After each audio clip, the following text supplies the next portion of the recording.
Welcome back to Inclusive Design 24 2025, brought to you in partnership with our platinum sponsors, Accessibility Cloud and Intopia. You can follow us on Mastodon and Blue Sky. And if you have questions for the presenters, please post them using the hashtag ID24. You can also post any questions in the YouTube chat window. We'll gather your questions for Q&A at the end of the session. A reminder that Inclusive Design 24 is a respectful community, and you can find our code of conduct on the Inclusive Design 24 website. Now, I am delighted to be joined by my guest host, Stephanie Walter. Stephanie, over to you. Hi, thanks. So next today we have Stewart Hay with a talk called From Job Ask to First Day, Navigating the Inclusive Hiring Path. Over to you, Stewart. Thank you, Stephanie, and thank you, Kath. Well, I'm really happy to be presenting this year and sharing a little bit of insights that I've got. So, why do we need to have inclusive hiring? So, I've got a few stats here from an Australian perspective. In Australia, in 2018, we found that there were 10.3% of the population were unemployed who happened to be people with disability. Now, people without a disability, that number was 4.6%. That's double the number of people unemployed who have to have a disability versus those without a disability. And this doesn't even take into account concepts like long-term unemployment, where we know there's a lot of people with disabilities who are not even trying to find employment in the workplace. And so this number is probably much bigger than it actually shows us at the moment. And that's just from a perspective of disability. If we start to look a little bit from a gender perspective and look at, say, technical occupations, a recent study that was just released by the Tech Council of Australia just the other week showed that of highly technical occupations, only 20% of them were actually being filled by women. And of engineers in Australia, only 15% of them were women. So these are stats that are representative of the fact that sometimes we're not being very inclusive at actually hiring people into a lot of occupations. Now, there's always going to be some discrepancies. We do know there are some occupations in the world which are dominated by other groups, but this is more indicative of what we see across the board. So why do I care about this? Well, here's a bit of my background. My background is that I've actually spent the last 30 years hiring people into teams. Personally, I have a strong interest in building high-performing teams. I had such an interest in it, I even went off and wasted a bunch of money to get a master's of business administration, which was a lot of money, and I did learn a lot of things from it, but still not too sure it was worth all that money I paid for it. I also have a professional interest in fair and inclusive workplaces. So for me, that I believe is the right thing to do to start off with by nature, and lots of lessons I've learned over the years. Now, here's an interesting thing. I didn't describe myself. And I should note, for a topic like this, it is probably worthwhile for those people who can't see me to understand that I'm a middle-aged white dude, which means I'm treading dangerous territory here at times when it comes to talk about things like diversity and inclusion. But from my perspective, I've strived to learn about this and work out ways to make this better. So what does this mean a little bit? So for me, inclusive hiring is merit-based hiring. I don't buy into the current pushback that is happening in parts of the world that is against diversity, equity, and inclusion. I look at this from the perspective of being a business owner, a founder of multiple companies in my career, working in senior management roles. And for me, the merit-based hiring is inclusive hiring. It allows me to access the widest pool of skills to bring into a company. It allows me to get diverse and unique perspectives, which will help avoid concepts like groupthink bubbles, where we get people all nodding and being yes people to the same idea that actually can open us up to making some very catastrophic mistakes when it comes to business decisions. And I also don't believe that expertise and experience is enough. To me, I look at hiring people in a very holistic way. It's about those complementary human skills that are also very important, because to me, I'm focused on how to build a high performing team, not a collection of individuals. And to me, they are different, because that collective of a high performing team can work together to complement each other's skills and expertise. Here's my obligatory caution notice. Everything I'm about to share is perspective from my experience. This is only going to cover some broad suggestions because we're covering some very sort of deep knowledge territory here. But I've found that a lot of people don't even understand some of the basics when it comes to considering some critical sort of approaches to being inclusive. I'm also going to flag that no framework or process will ever fully remove bias or willful ignorance from the hiring process. I'm sorry to say that is nature of humanity, and we've got to work around that. What my focus is on here is for those people who do want to do the right thing, how do we help them make that process a little bit more inclusive and to reduce some of that bias from the equation?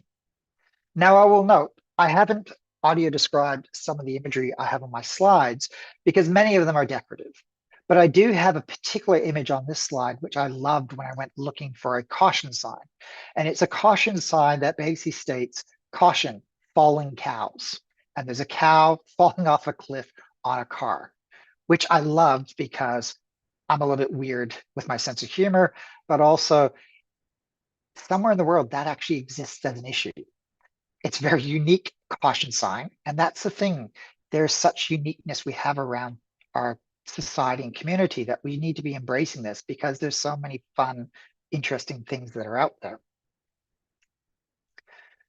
So here's some considerations for an inclusive hiring framework. And this is what I use as a mental map when I'm trying to design and build out a hiring process.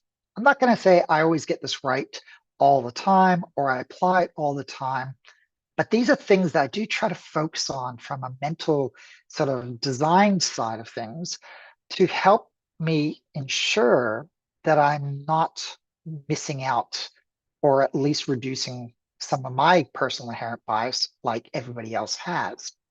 So first thing is in my framework, I have 3 elements to it. I have the hiring stages that everyone has to go through. I have demographic profiles of groups and people, and I've got impact factors. So what do these mean? So hiring stages are really just those stages that we are going to go through from start to finish to employ someone into an organization. So we will obviously start with things like the job advert. Then we've got the hiring platforms that people will actually respond through and that we'll use to help us with the selection process, which we will then lead to the wonderful interview stage, and then we'll have that onboarding stage. Now, there may be a couple extra stages in and around all this, but for me, these are just some of those broad stages for consideration. Demographics is also very broad. And so on this slide, I've got a couple examples, like we've got disability, and there's obviously lots of sub-definitions within disability.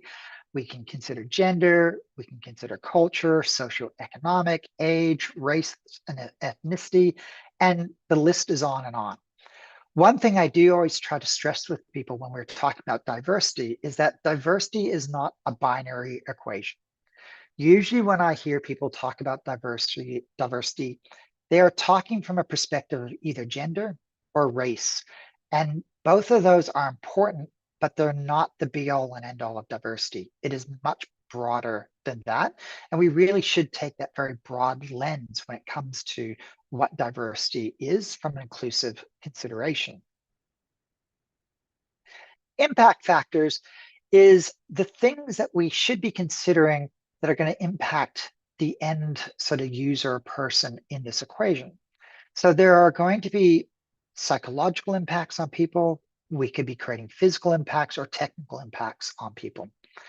And so when we're considering these other factors around the stages we're going through and the sort of different demographics, we need to also understand for each one of those, what those type of impact factors might be in regards to how they respond to a stage or a task or requirement as part of the hiring process. So what could this look like from a bit of a structured framework? Here's something that anyone can build at any point in time.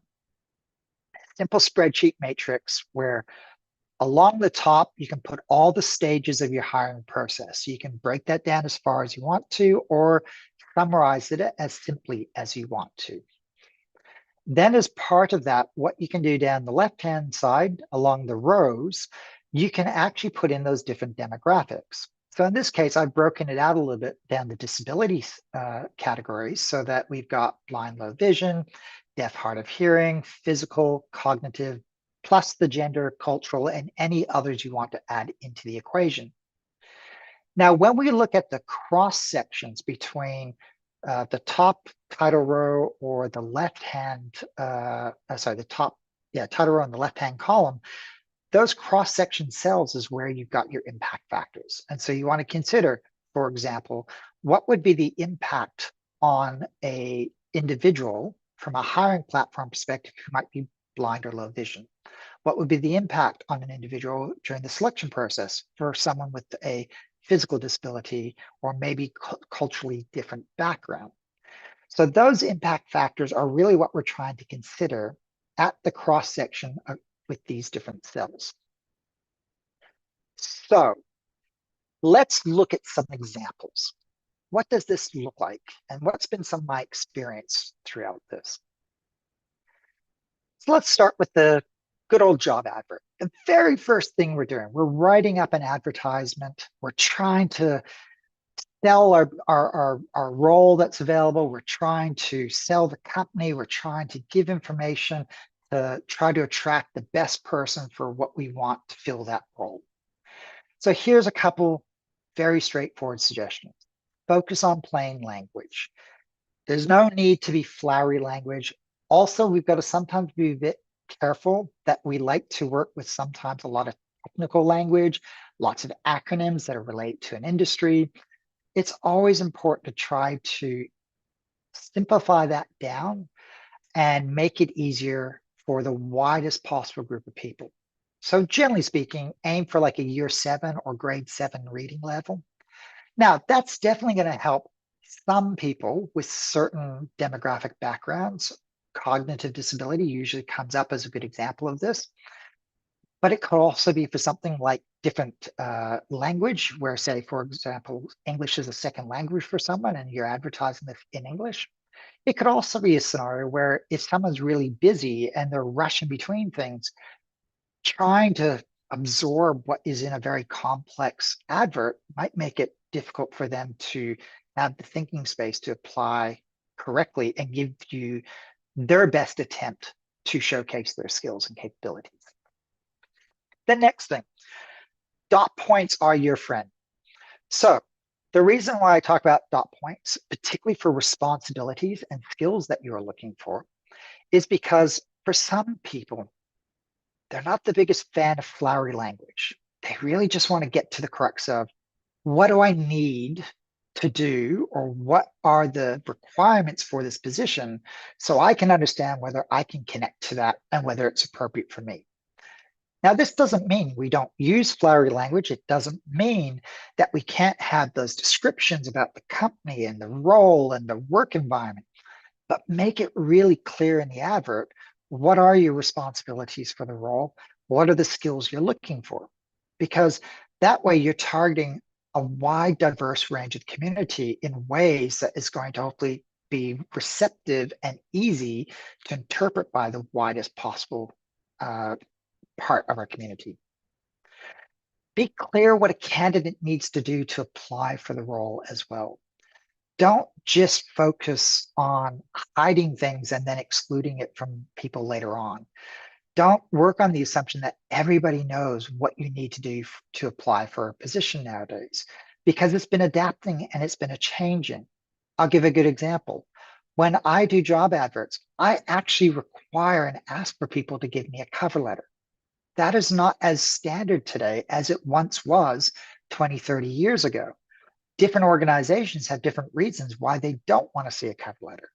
I, on the other hand, I have reasons to see a cover letter because I actually want to see more about the authenticity of the person and have that person explain to me why they are appropriate for the position in question. But you need to ask for that so that if someone doesn't provide a cover letter, I'm not excluding them because I'm expecting it, but I didn't tell people that a cover letter was required. And lastly, invite people to apply for the role. Like, don't make the assumption that people are going to know that you're open and inclusive as an organization or supportive of people. Now, I want to give a couple examples of this because in my experience, I've seen this too often. And although sometimes this might not sounds like a stereotype, it's been too often that I've experienced it to classify it anymore as a stereotype.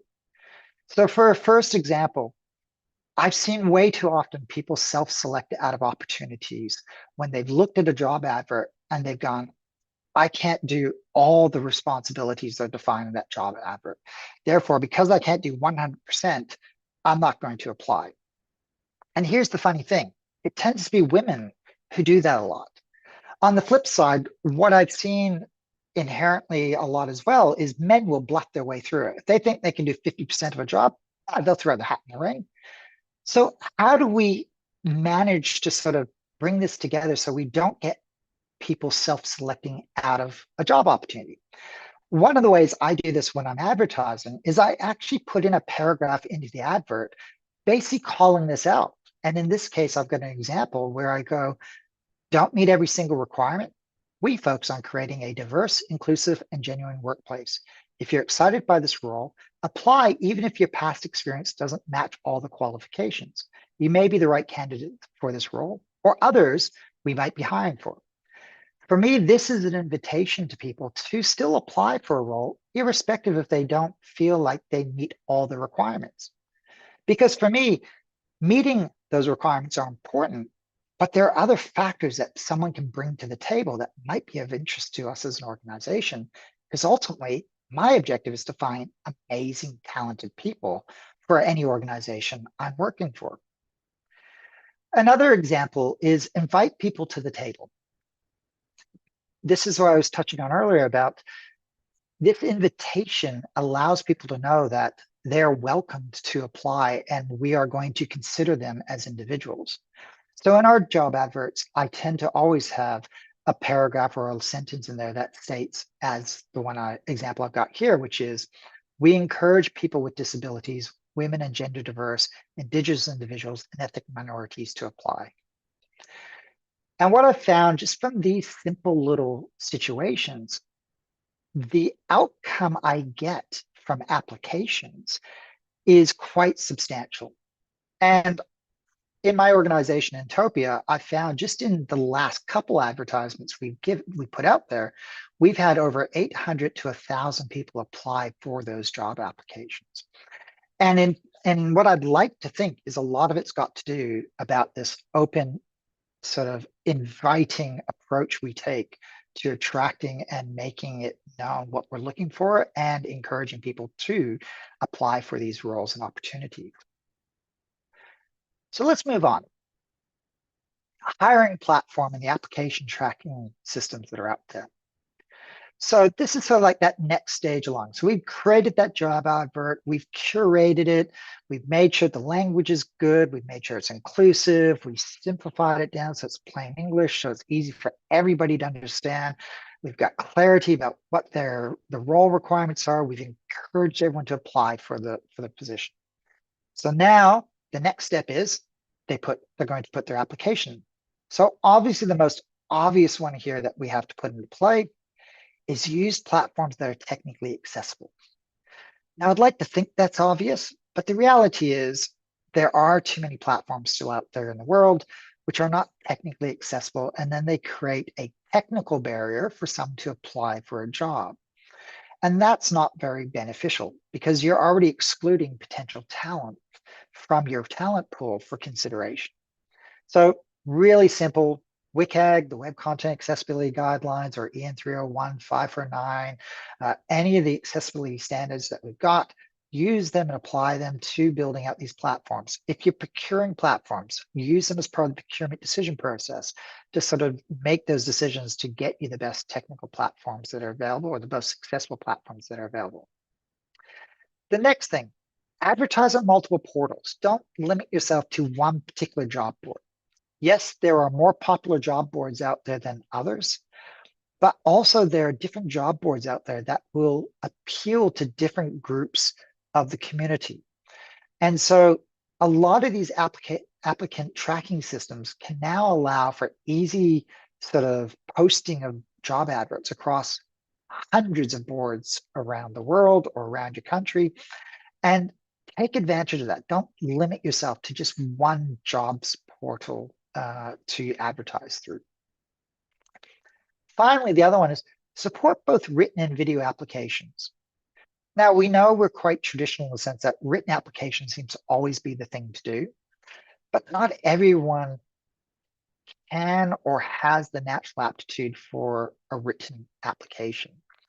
So definitely consider allowing for video applications for anyone who's trying to apply for your job. I also think there's a huge advantage of a video application because it allows a prospective candidate to showcase their personality and showcase their sort of interest and their experience in a real-time verbal scenario situation. There's nothing stopping you taking a video application, actually getting a transcript off of that to get that knowledge and information you need for any applicant that comes through. So those are just a few things to consider when we're looking at that hiring platform or the applicant tracking system environment. So let's move on to the selection process. So now, as a hiring manager, you've gotten all these applications coming through. Hopefully you've got thousands. Trust me, that's both a headache, but also a good thing.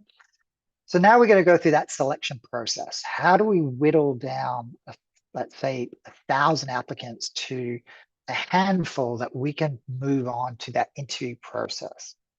So the first thing is, I'm going to always flag this, be careful of those AI systems. They are going to be useful to us at some point in the future. I know some are being useful now, but we have to also make sure that they're not replicating human bias, because the human bias is really still there and it's been used to build out and set up those AI systems. So we want to be focusing on that. Use AI where it's good. Let's try to make sure there aren't inherent bias in play. The next thing, where possible, form a diverse review panel. So obviously the more eyes and more experiences and diverse individuals you've got reviewing applicants, the better chance you're going to weed out bias. Now, I say this with a little bit of trepidation in the sense that I know it's not easy. It's really difficult to sort of go, here's 1,000 applicants. We're going to get 3 people to go through and review 1,000 different applicants and distill it down. So that can be sometimes a difficult process to go through. Sometimes it might have to be a 2-stage approach where someone is reviewing in the first instance for factors that are non-biased but related to purely have they met the requirements we've asked for applying, to do that first level selection process.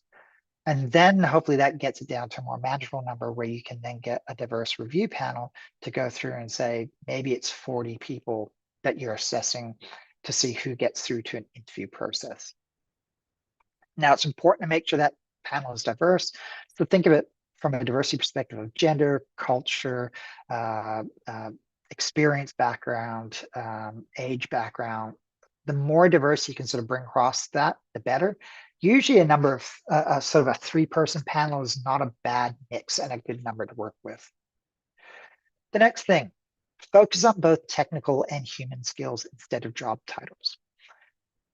Some industry sectors they are not mature enough to sometimes have job titles that completely reflect what the skills are of various individuals. We also know that for some individuals that, and this goes a bit into my next point, they don't sort of come from traditional backgrounds. And so job titles might be a little bit interesting. A good example of this is I came across a scenario a couple years back where an organization was trying to hire for a head of accessibility role. And there were people applying for the role who had extensive experience, but because their job titles did not have the equivalent of a head of accessibility or accessibility manager, they were getting instant rejections. Like, we're not even talking about you've submitted an application and you expect that in a week's time you get a rejection because someone's reviewed it. No, we're talking like you've submitted it and 10 seconds later you get a rejection post because the AI system that has been used has gone, hold up, your titles do not match the title of this job.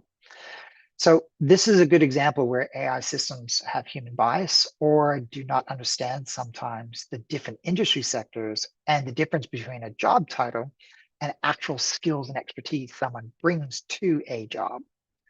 So keep an eye on that. Also then, recognize that life and circumstances can lead to non-linear career paths for many people.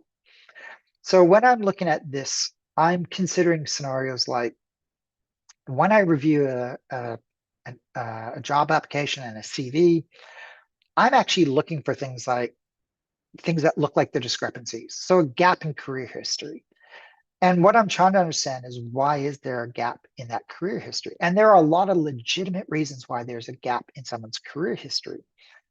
But there's also a lot of legitimate reasons why someone has a gap in the career history, which is not a good thing. So it's trying to understand that a gap is not necessarily bad, but also needing to understand that, yeah, why does that occur? Why does it exist? So we know, I mentioned right at the beginning, people with disabilities have a higher unemployment rate. They are unemployed for longer time frames. So they are going to naturally have bigger gaps at times between job opportunities. So it's understanding that and realizing that that's not necessarily negative against the person. It's a negative reflection of society, which we've got to get around. There's also that non-linear career path, which is consider the fact that people may come from different backgrounds that might still bring an amazing range of skills into an organization. I talk about two individuals in our organization we hired many years back, where I was looking for, let's say, proxies in their background that would reflect amazing work ethic, because work ethic's important for me.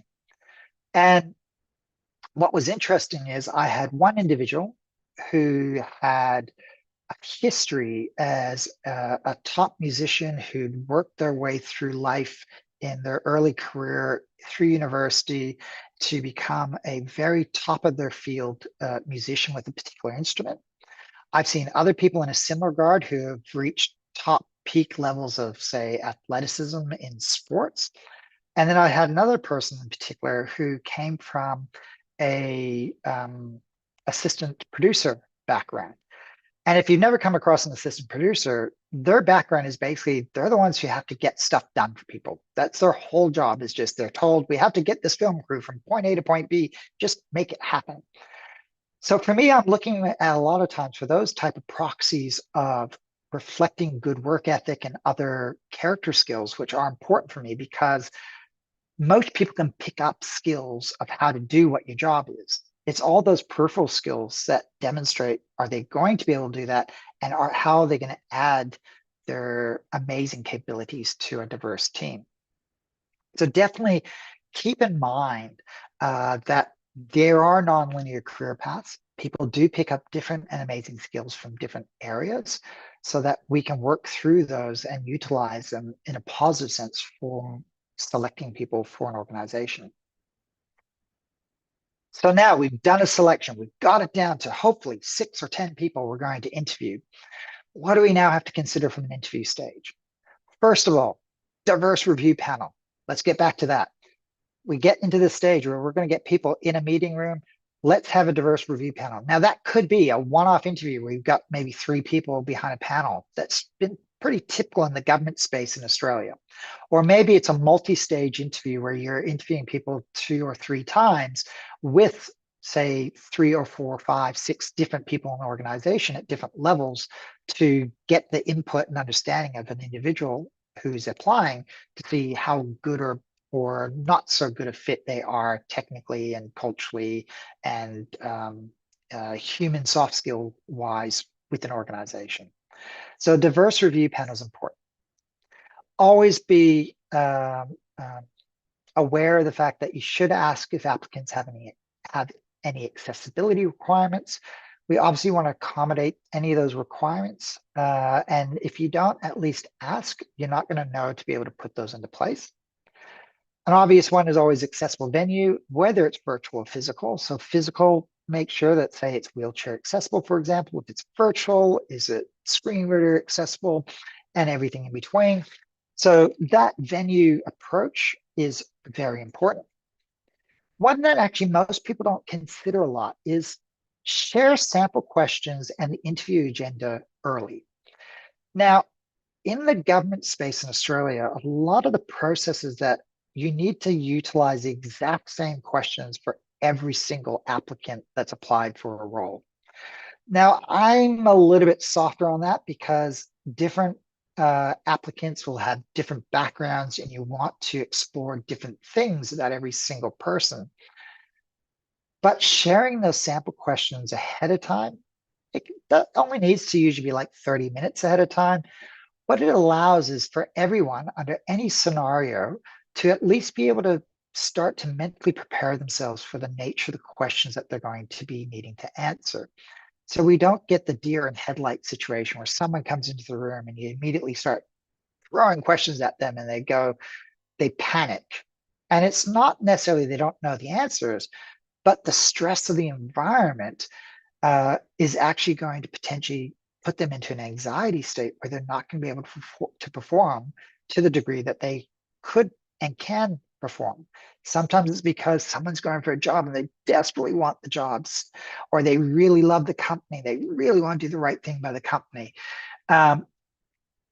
Reduce that stress. It's not needed. We're not there to create a stressful environment for people for the sake of stress.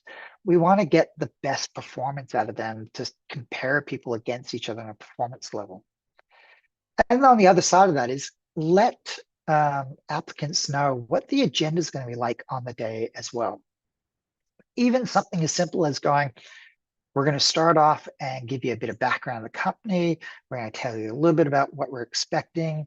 We want you to give us a bit of time to tell us about yourself. We're then going to ask you a few questions.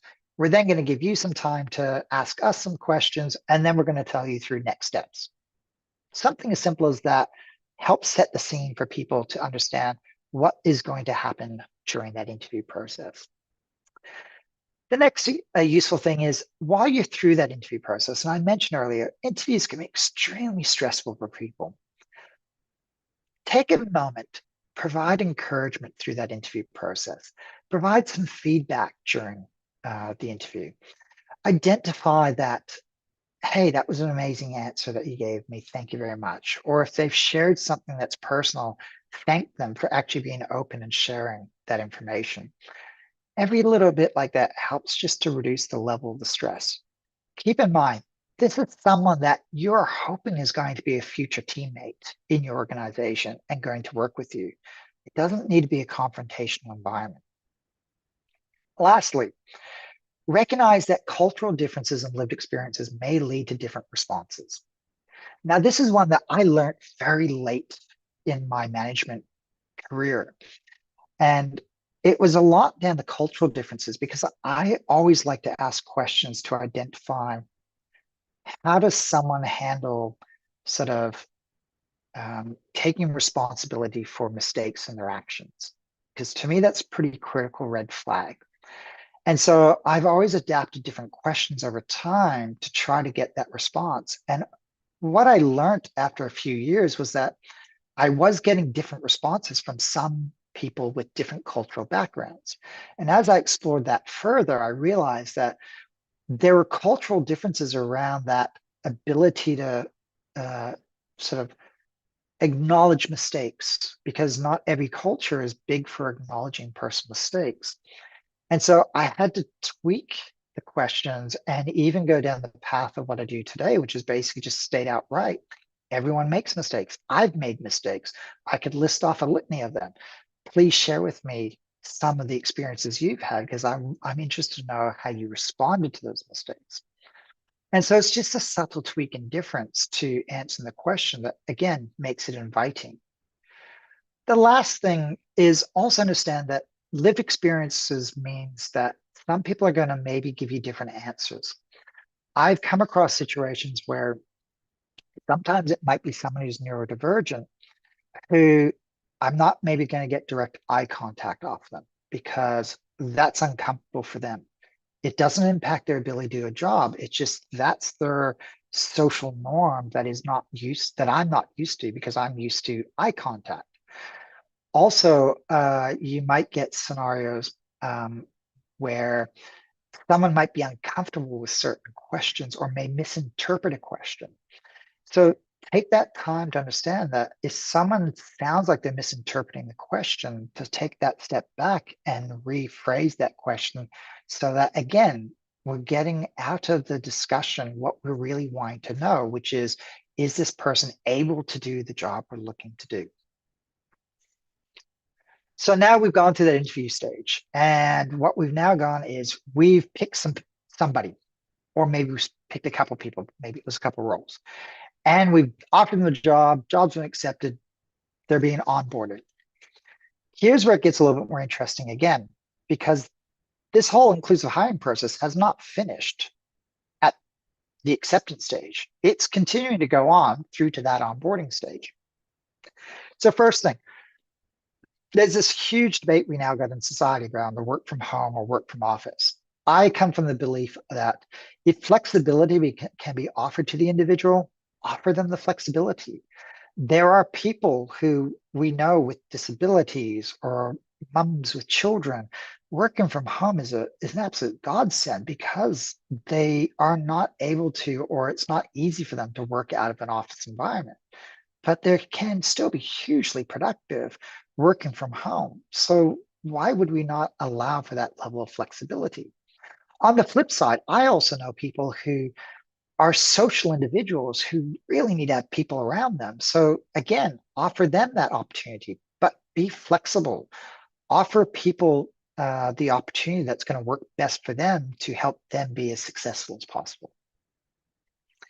Next thing is business software. Always make it accessible. I mean, just like the hiring platforms, there's no use hiring someone and within 3 months they're quitting the job because the technology is inaccessible. They can't update data records. They can't update a status change. They can't use the email system, whatever it might be. If it's not accessible for a variety of reasons, you're going to see people churn out of an organization who are eminently capable, but they're being limited by the technology that's there. Ask also what tools people need to be successful and productive. I've always found it really mind-boggling when people seem to want to quibble over a few $100s for ergonomic technology, which can seriously impact whether someone is going to be productive an extra $50,000 to $100,000 a year just for a couple $100 of additional tech that's going to make their lives easier and more productive. At the end of the day, it's a zero-sum game. It's negligible in the scheme of things, but the upside of productivity and the revenue and profitability as an organization you get from an individual is extraordinary. So don't quibble on the little stuff around ergonomic tech and assistive tech for individuals. Provide everyone a buddy. Now, this is amazing because what it allows people to do is have that connection with someone to understand social norms in their organization. And different people need that in different ways. So it could be a buddy to help you just understand that, oh yeah, this is where everything is. Here's where the kitchen area is. Here's what we do on Fridays and so forth. But there's also a scenario where there are some people where a buddy can help them navigate social norms, which they are not always comfortable with. A good example of this, which made me realize this, was from several years ago. And I was listening to someone give a presentation, and they gave an example about needing support and a buddy to get through the airport to get to a flight. And they were describing how they were struggling to get through security with a bottle of water. And I had an assumption about what the reasoning was. And I was lucky enough to catch up with this person a few months later, and they were very kind to allow me to explore that issue with them. And I'm sort of going, was the issue based around the fact that you believe that that bottle of water had water in it, and therefore there is no reason to be prevented taking it through security? And they're going, yes. And so the problem was that that particular person couldn't understand that from a security perspective, they don't know it's water in the water bottle, which is why they have to prevent it going through. But the person was not able to reconcile that, because in their head, in their brain, it's like, but it's water. And some people are going to be like that. And so a buddy enables to have that really close social connection between two people where they can help someone sort of navigate that. So build trust with a buddy and help them navigate maybe through some of those social norms that are in an organization, which might be a little bit different for that individual, and help them grow into that, and vice versa, help the rest of the office environment sort of adapt to that individual and their social norms. And the very last point I'm going to raise here, which is get educated and supportive line managers. Actually take the time to help line managers learn how to manage people. Sometimes, and this has always been a problem we see all the time, people get into management roles and they're not given the training, the support to be able to manage people and the diversity of people and diversity of needs of people. To me, this is in a lot of occasions why I think we have such a big push for return to office, is because nobody really knows how to manage people remotely, because we've not trained people to do that. We've not educated them to do that. We've not helped them learn how to do that. So the same thing with managing these diverse individuals in our society. It's important for us to try to train managers who are people managers to know how to actually support and look after managers.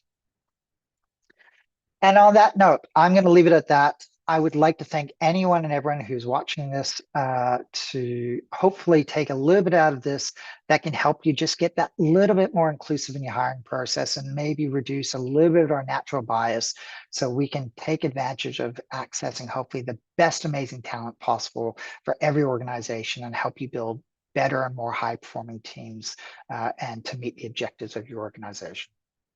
Thank you very much.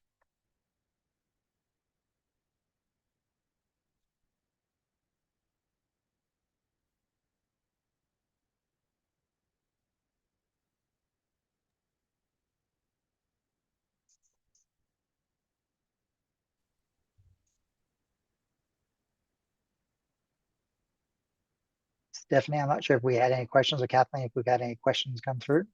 So yeah, I think it's Kathleen's part, but Yes, stand by. I had a little technical difficulty here. I got My questions goodness. if we didn't find some, so Yes. don't worry, we have plenty. So Yes. thanks for the amazing talk. Yes. Take it away, Stephanie. That's exactly what I was going to say, because it was an amazing talk. So Stephanie, I think there are some questions.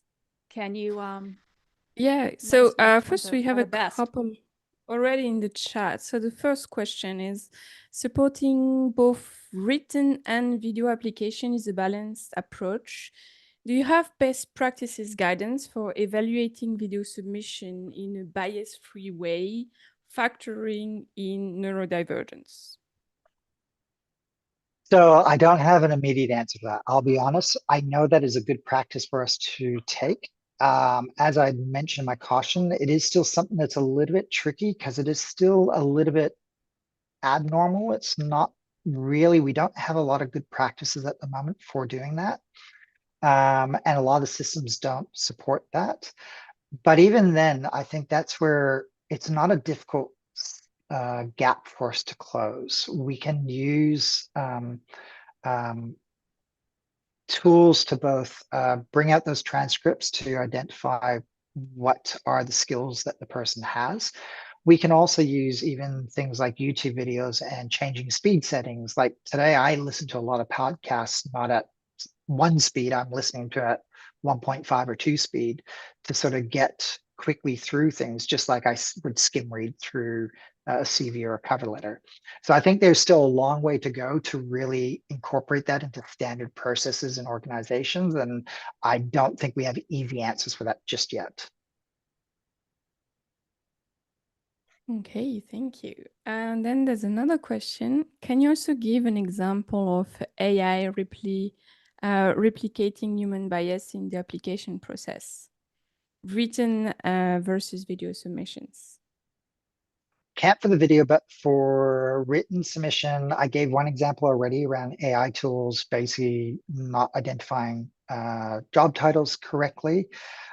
We have seen historically AI tools not understanding facial reactions very well if it's a video or if it's a video response, particularly those of darker skin, because they've all been trained on lighter skinned individuals. And so there's a lot of that that's going to be a dilemma. We're also would see a scenario, which although I haven't seen it documented, but I'm almost going to be 99% confident to state this. There are some people who do not replicate standard facial interactions like most people who would be neurodivergent or through cognitive disability or physical disability.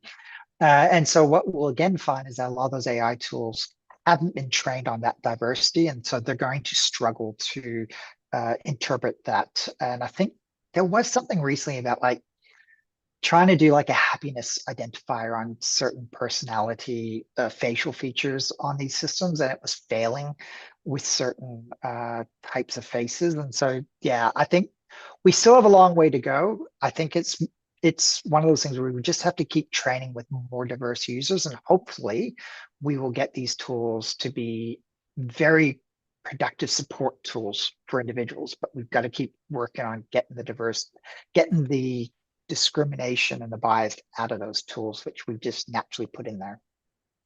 Yeah, I think I've seen one too that was claiming to analyze the video and tell if the person was lying. And one of the point was like, if the person is like looking around, not directly in the camera, it means they're lying. Like, hell no. A lot Yeah, of people not lying don't look at the camera because it's the same as eye contact, you know? So like, what? and that's it Stop exactly. And building that's those. yeah, and I pointed out like I do know people who don't want to give direct eye contact. And so those tools are trained to interpret based on the middle of a bell curve, for example, which is not going to be reflective of the whole bell curve of society. Yeah, true. So we have another question from Bruno from the YouTube chat. Do you specifically target job platforms and organizations that specialize in diverse or specific demographics? For example, an organization that supports people with vision problems. I'll be honest, it's a mixed bag. In all honesty, I'm hand on heart on this. There are times where we've advertised from an experience perspective through only something like LinkedIn. We're in Australia. The largest jobs platform we've got in Australia is a platform called Seek. We are actually in the process of actually implementing a application tracking system as we speak, which will give us that ability to put job adverts out through to hundreds of platforms out there. So we're striving always to do better. Like everything, small companies, small organizations, sometimes you're limited in time, you're limited in budget, you're limited in capabilities. So despite what best practice might be, we're all sometimes limited what we actually can do. So it's more about striving to do the right thing. And obviously that's things we're constantly improving on ourselves as a team. Great. I have one specific question. Like you mentioned, you're a white middle-aged man, and Yep. you're not the only one in our industry. Shocking. So my question here, and I think a lot of people might wonder, is like, what can people like you do? Like, if you want, as a fellow white man, to be an ally and to help push for more inclusive hiring, what would be like the one number tip to become an ally in these sort of things? Look for difference. I in a strange way, it's almost my counter bias because I'm not a typical middle-aged white guy. I grew up in an environment where 25% of the population was Asian background. I grew up in a country that was different to the country that my family originally came from. And so I've been lucky enough that I've had a little bit more of a worldly view from that perspective.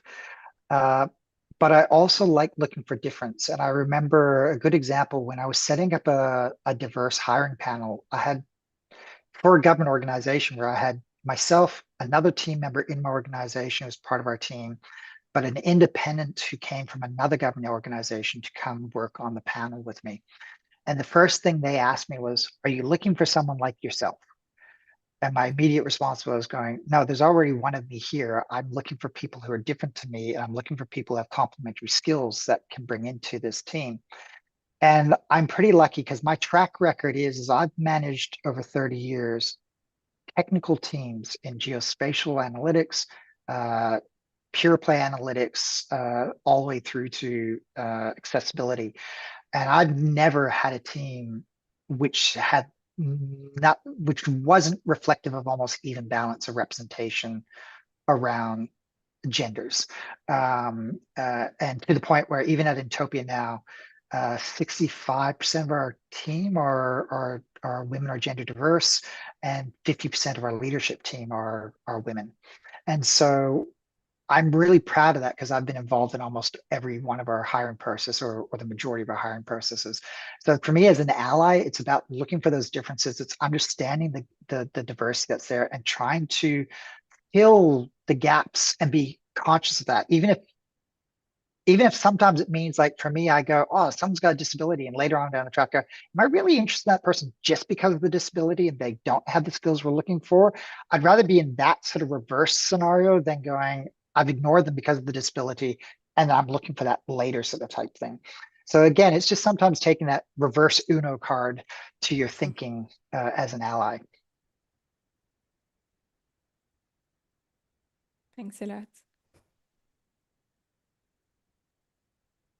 Thanks very much, Stewart. That was an amazing presentation.